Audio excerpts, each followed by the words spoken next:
Welcome to a new video. Let's take a look at some new malicious compliance stories. The first story is called The Old Man and the Locomotive. Around 2012, one of my customers was a certain railway. This story was told to me by the old man that came in from that railway to run parts and place orders. He didn't like to use the phone, so he always would do it in person. He even gave me the gate code so I could wander around unsupervised on the weekends, which I did, and it was amazing. This man was long retired, in his mid-80s. But he hated being retired. So he went back to work to do orders and parts. He brought a helper with him for anything heavy. He still worked for the railroad, for fun. He loved it, it was his life. No kids, never married. I'd say the railway was his wife. Learned many fascinating things from him, but I'll share two here.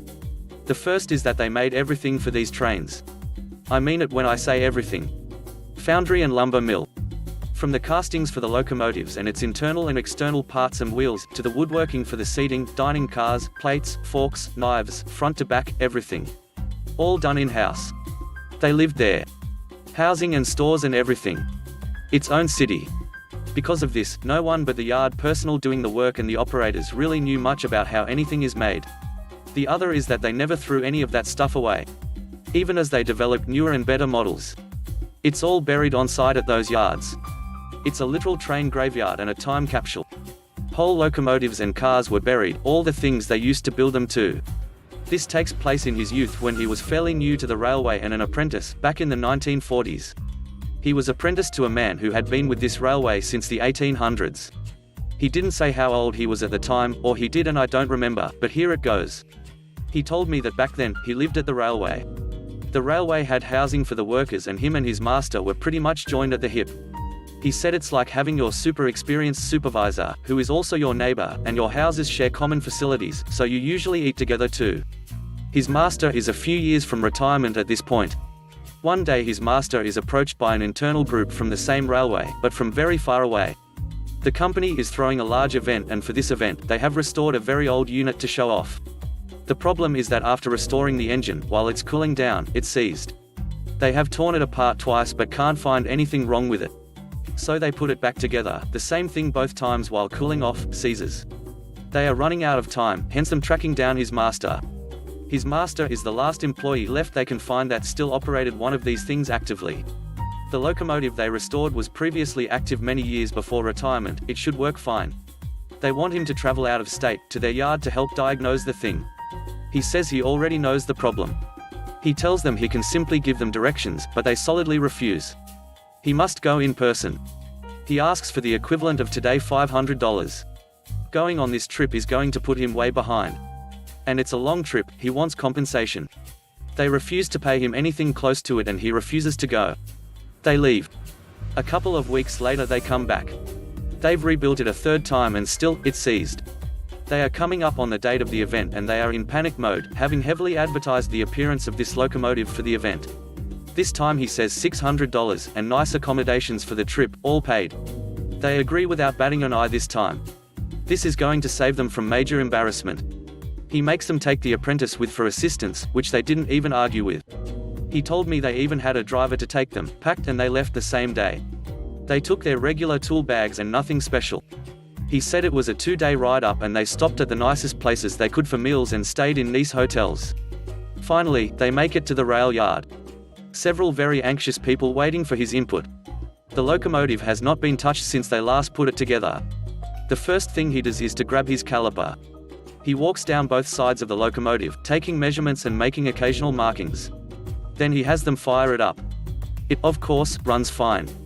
He repeats his first steps, then he has them cool it down. Sure enough, as it's towards the end cooling down, it makes the sound of an engine seizing. Cue mass panic by the local guys. It cannot be rebuilt again in time. The master, on the other hand, walks the same route along the engine, making the third round of measurement and markings. He then requests a sled from the locals. He grabs the sledge and walks the engine again. This time, giving a solid whack in certain marked areas. He does repeat it a few times on each side. Finally, he said, "Try it now." It turns over freely. Do that with the hammer on these markings, every time. The other group was a bit shocked but thrilled, and then requested he writes down what he did as he offered in the first place. The trick here was in all that all in-house work they did. With the early units, every engine was unique. They had relatively poor control of the metals and casting in general. Differences in the molds and castings created different deformities in the cylinders. The bad metal control back then made large differences in voids and inclusions in the metal. And as it was cooling, the differences in expansion would cause the pistons to catch. You had to know the engines, judge the differences in the casting by the color of the metal and know where it lay cold and hot. Then, once you figured out where it was stuck, you had to break it loose by banging on it from the outside at that area. Each engine its own creature. Later in production, the technologies and techniques matured and it became a non-issue and everyone forgot. So he got his only ever paid vacation, and his master got a nice bonus for an hour and a half of work. All because they wouldn't accept him writing down to measure it a few times then beat on it in the odd spots. Which was the gist of the written instructions he left behind afterwards. No, they said he had to do it himself, and he did all the way to the bank. The next story is called All You Do Is Wash the Dishes. I'm a college student and was back home this summer. So summer is almost done for me, and during said summer, I have been managing the house while my family goes to work and school.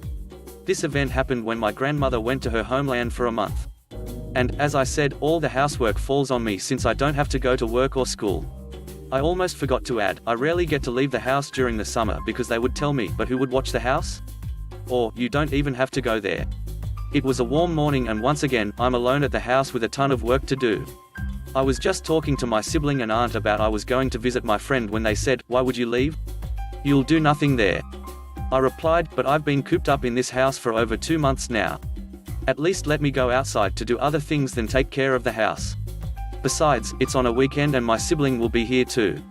Then my sibling told me, "All you do is wash the dishes. Don't complain and you're not leaving this house." So I just said, "Okay." Happy that they talked some sense to me, they both left for work. Let me list to you some of my work. I wash the breakfast and lunch dishes from an extended family. I mop the floors since some people walk in with dirty shoes. I sweep the floors of the 2-story house with tons of rooms. I was watering the plants, feeding our cute dog, filling up all the water containers, cooking meals and clean more stuff. And that's not even all of it. I'm the one who takes care of the house and takes all the crap they threw at me. They really judge me since they aren't there when I'm alone at the house. So I maliciously complied to their wishes, so all I did was wash the dishes and took care of my dog. There is no way I'm letting her suffer.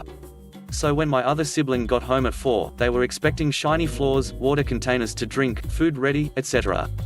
But she got the opposite, rough floors from dirty shoes, no food, no water, etc. They talked to me about it and I explained to them. My bossy sibling and aunt came back at 6, let me tell you, their shouts were heard from the street outside. I didn't move no matter what, continued being actually lazy and told them, I'm a dishwasher. My parents came back an hour later and complained about the mess. My bossy sibling and aunt blamed me, and I explained the situation.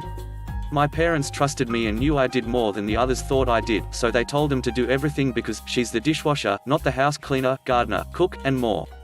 No one told me what to do afterward.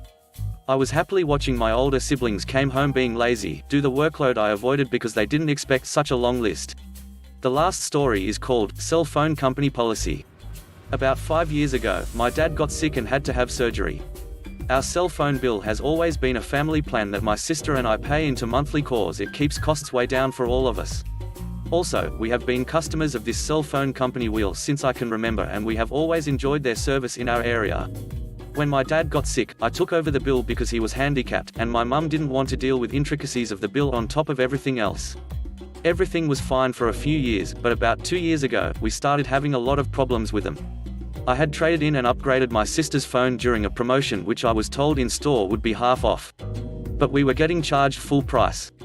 I went to upgrade my phone, which I had been told was eligible, only to wait an hour for the staff in store to tell me that it wasn't eligible until I changed something on the account. Basically, every time I tried to change phones or make any changes to the plan something would go wrong and I would have to change something on the account. The frustrating part about this is that every one of these incidents required me to call the customer care support phone line because the people in the store could not make changes to my account. This was an actual store from the company, not a retail third-party location.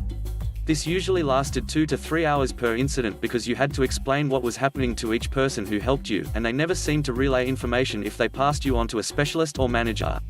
Often I would spend hours on the phone until someone promised to fix the account. Sometimes this worked, but more often than not they added a promotion which ran out a couple of months after they fixed the account and everything went bad again. After about a year of these issues, one of the fixes stopped working and our bill jumped up about $60 per month. As if that wasn't enough, the way they billed everything was confusing and our account got double charged for the current month. I was so fed up that I finally decided to do something about it. It was already evening when I figured all of this out, so I printed out all the bills from the past year, made notations about all the inconsistencies.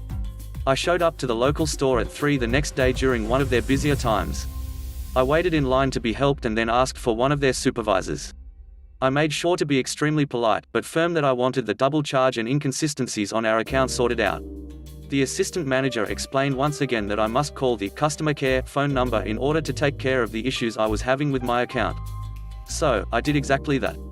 I pulled out my previous bills with notes, my laptop with my account pulled up, and finally my phone, and I dialed the customer care support line inside the store.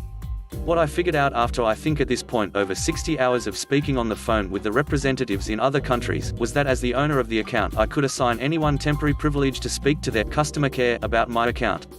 So, I explained to the agent on the phone that I was authorizing the assistant manager in the store access to my account for the day while we sorted out all of the inconsistencies. I figured that if I had to waste my day off on the phone with their customer care team, then I might as well actually get things sorted out instead of ending up frustrated like always. The assistant manager was able to make notes on the account, and after the first few hours realized what they had put me through. It ended up taking us over 5 hours to sort out the issue with the account, during which the assistant manager was tied up the entire time. I felt a little bad for the store and some of the customers who had to wait because the assistant manager was tied up and the store manager was trying to do everything. But we ended up getting around $600 refunded from mistakes and from being double charged that month. I thanked the assistant manager for his time and told him that I hoped I wouldn't have any more issues with my account. He and the store manager apologized for all the inconvenience and likewise hoped I wouldn't have any more issues. Thanks for watching the video. I hope you enjoyed it. If you did, please consider subscribing to the channel for more content. Let me know what you think about the stories in the comment section below. Have a great day. Bye bye.